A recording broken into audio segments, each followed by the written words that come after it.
President Trump says he's ordered the deployment of 2 U.S. nuclear submarines to the appropriate regions in response to threats from the former Russian President Dmitri Medvedev. Both men have been taunting each other of late after the White House this week said Russia had 10 days to agree to a ceasefire in Ukraine or face tough sanctions. In response, Mr. Medvedev reminded him that Russia possessed nuclear strike capabilities. It's not clear exactly where Mr. Trump has ordered the submarines to be deployed. We'll have reaction from Moscow in a moment with Steve Rosenberg. But first, Gary O'Donoghue has our top story from Washington. In recent days, Donald Trump's rhetoric on Russia has turned up a notch. Russia? I think it's disgusting what they're doing. But rhetoric has now turned to action with the deployment of 2 nuclear submarines, not specifying whether they were the kind that could carry nuclear warheads.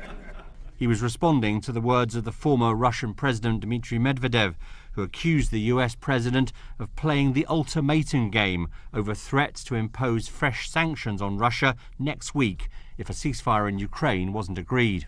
The former president said, "Each new ultimatum is a threat and a step towards war, not between Russia and Ukraine, but with his own country."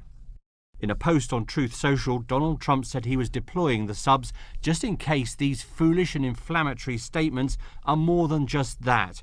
Words are very important and can often lead to unintended consequences. I hope this will not be one of those instances. The 2 men have met before in 2017 at a summit in Asia. President Medvedev called Donald Trump open and well-meaning.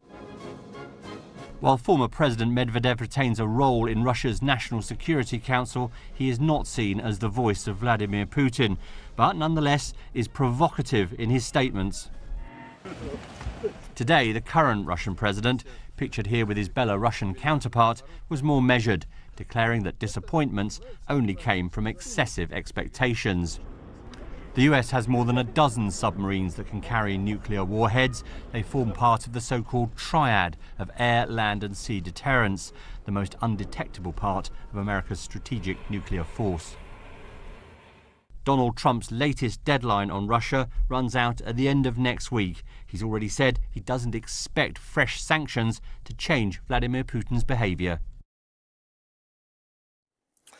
Well, in a moment, we'll hear from Steve in Moscow. But first, back to you, Gary, in Washington. This all seems, frankly, extraordinary. The deployment of nuclear submarines? It is extraordinary, Clive. I mean, it's not clear whether these are nuclear-armed submarines or nuclear-powered submarines. It's worth saying that. And we don't know where they're being put. And yesterday, the Secretary of